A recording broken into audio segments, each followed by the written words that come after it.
Hello and welcome. This demo is going to show you how to convert an existing LAN-to-LAN IPsec VPN with pre-shared key authentication to use X509 certificate authentication. I'll continue from where we left off and use the same lab that was shown in the IPsec VPN with pre-shared keys demo. So if you haven't got a working pre-shared key VPN already between two WR routers, ideally you need to go and watch those videos first, because I'll only show you how to convert two certificates from pre-shared keys and not run through the whole configuration from scratch. Currently both routers are online and the VPN is up. For this demo I'll be using XCA, the X certificate and key management software, to create and manage the certificates and private keys. It's a great piece of software and you can see the link to the website on screen top right. If you already have a key pair and see a root certificate provided to you, you can skip this part and rejoin at the certificate naming section. When you launch XCA, you'll either need to create a database if it's your first use, or like me, open an existing database. You need to go into the certificates tab and make sure none of the existing certificates are selected if you have any. Then click on New Certificate, and this opens the certificate creation window. The first certificate I need to create is a root CA certificate. Make sure the signing option is set to create a self-signed certificate. It should have serial number 1. Set the signature algorithm to one that is supported by your router and its firmware. This is usually either SHA-1 for older firmware or SHA-256 for newer firmware. Select the CA template and click Apply All. This pre-configures most of the settings that you need. Select the Subject tab at the top, configure the internal name,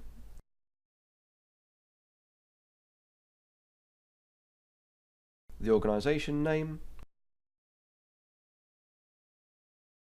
and the OU name. Copy the internal name to the Common Name field. In the Private Keys section, lower down, click Generate New Key. I always set the name to match the internal name to make it easier to find and pair it with a certificate.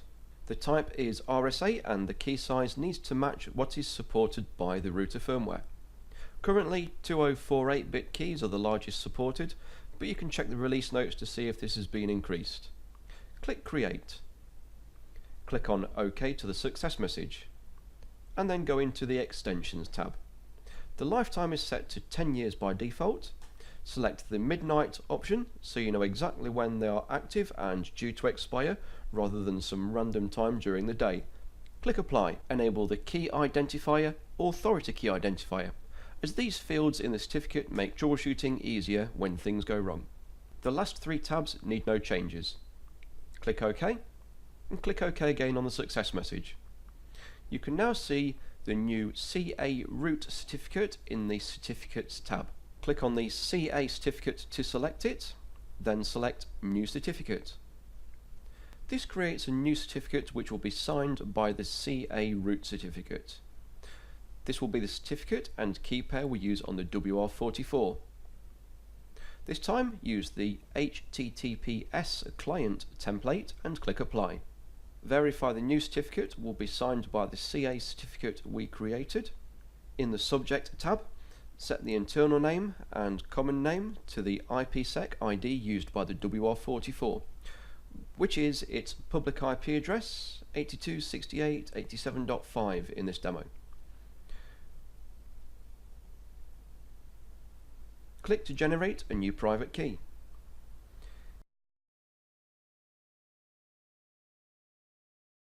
In the Extensions tab, enable the Authority Key Identifier. Set the time range to 5 years with midnight expiry.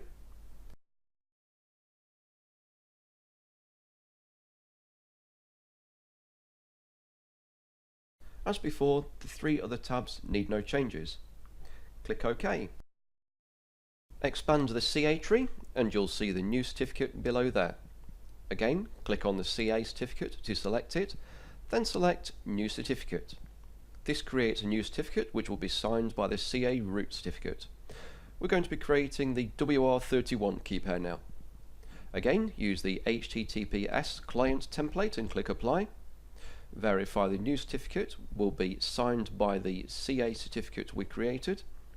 In the Subject tab, set the internal name and common name to the IPsec ID used by the WR31, which in our demo is WR31-UK1. Generate the new private key as before. In Extensions, enable the Authority Key Identifier. Set the time range to 5 years with midnight expiry.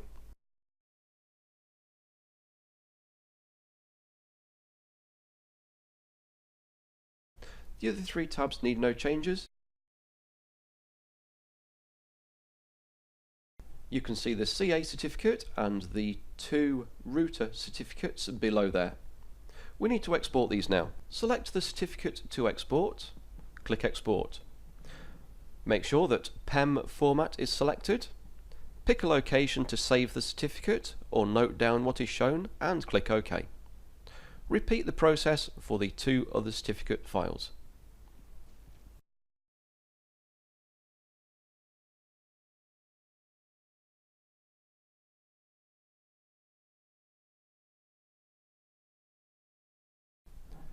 Click on the Private Keys tab, look for the matching names and export the private keys.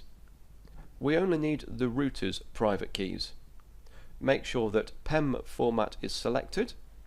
Pick a location to save the key or note down what is shown and click OK. First I export the WR44 key and then the WR31 key.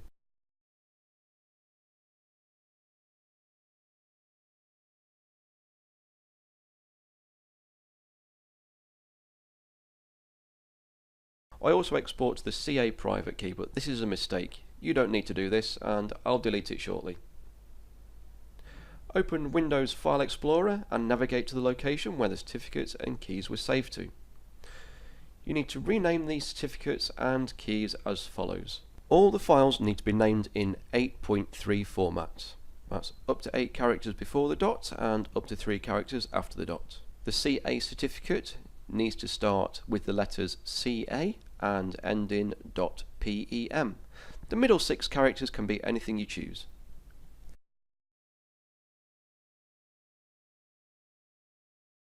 The public certificate needs to start CERT and end in .PEM.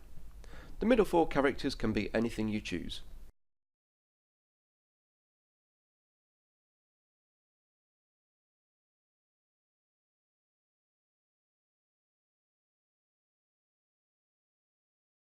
The private key needs to start PRIV and end in .PEM. The middle 4 characters can be anything you choose.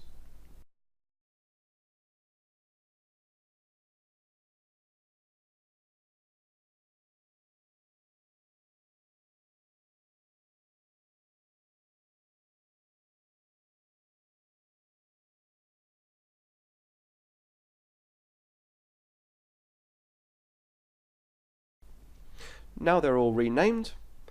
These are the 2 routers' private keys, and these are the 2 routers' public certificates. And you can also double click on a certificate to view the details. Here we see the details shown within the XCA software.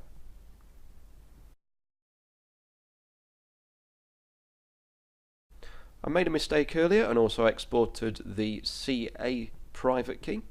We don't need this, so I'll delete it now, and this leaves us with 5 files.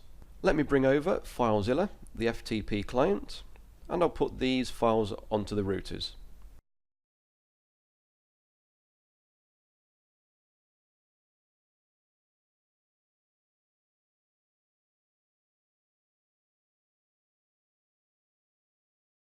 Starting with the WR31, I need to move over the private key, the public certificate and the CA certificate.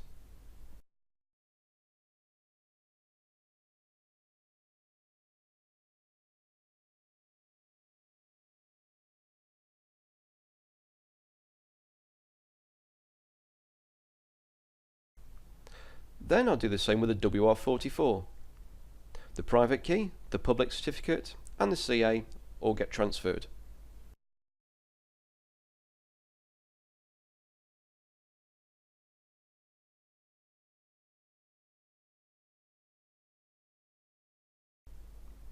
you can get FileZilla from here.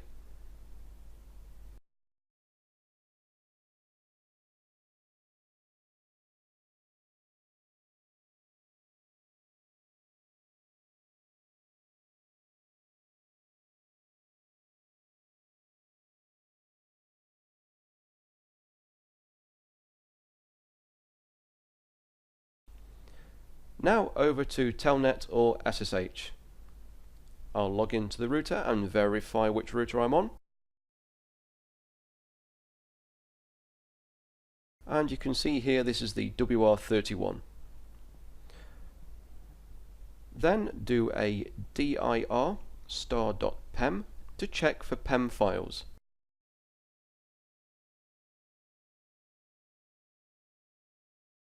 View the certificate with the cert view cert WR31.pem command and verify that this is the correct certificate for the WR31 by checking the CN, or the common name.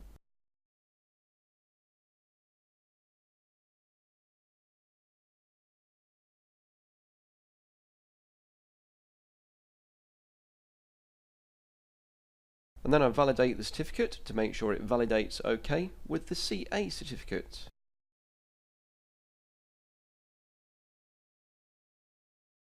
If the router time was not within the valid range within the certificate, the validation would fail. So let's change the router time now and show that.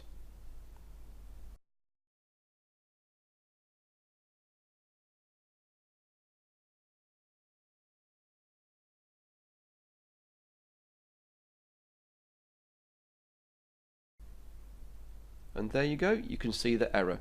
I recommend that you always check validation first before changing any configuration. I'll set the time back now using SNTP.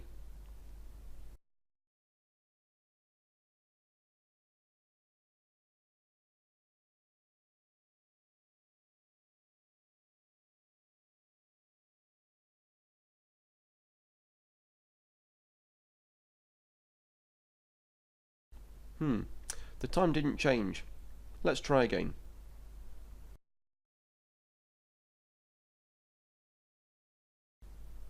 And I'll check the configuration.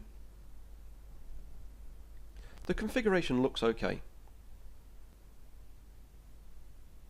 Okay, so I paused the video, checked a few things but made no changes. There must have been a network or comms issue. Anyway, it's working okay now, and the time has been changed back. Now over to the web interface on the WR31.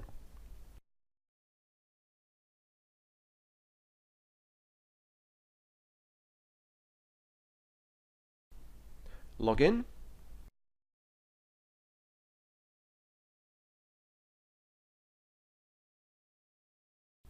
Go into IK0.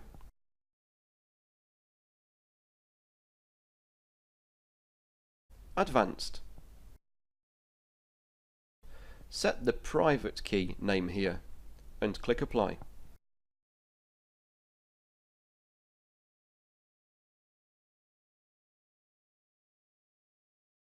Then scroll up into the IPsec 0 menu. Set the security method to RSA signatures and a new drop-down box appears. Select the private key name as used in the IK configuration. Click Apply.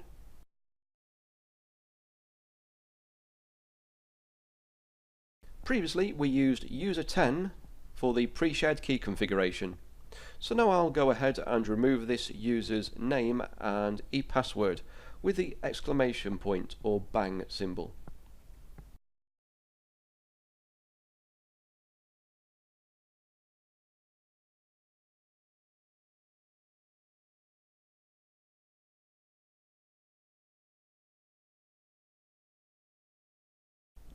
Save the configuration.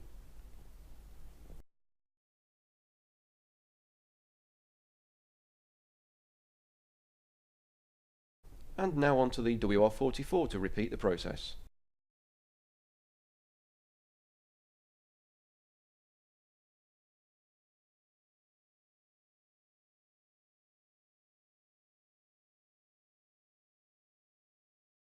First, IKE responder. Set the RSA private key file name.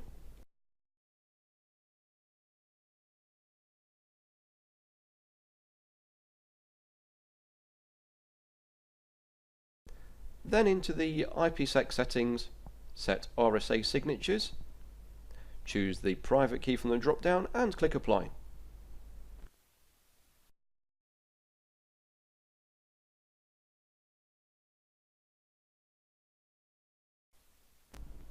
Again, removing user 10's name and e-password.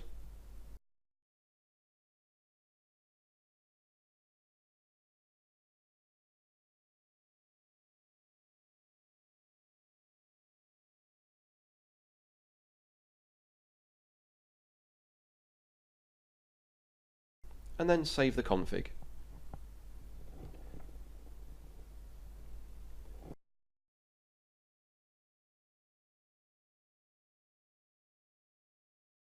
The router needs to be restarted for the VPN to renegotiate with certificate authentication rather than pre-shared keys.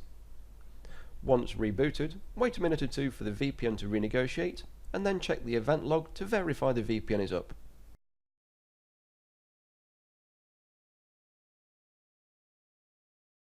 If you see bad packet messages like here, it's because the VPN is negotiating, but the certificates have not been transferred yet between the two routers. This can take a little time on these smaller WR routers like the WR11, WR21 and WR31 when using 2K key pairs with the stronger encryption algorithm that we have set on these routers. Finally, a few checks. The routing table shows all interfaces as up.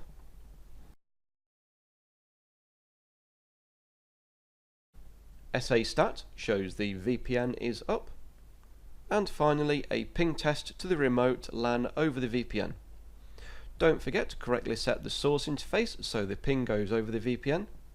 Here I'm using -E0 for Ethernet 0 as the source interface IP address. And the ping is successful. I hope you found this useful. Thank you for watching.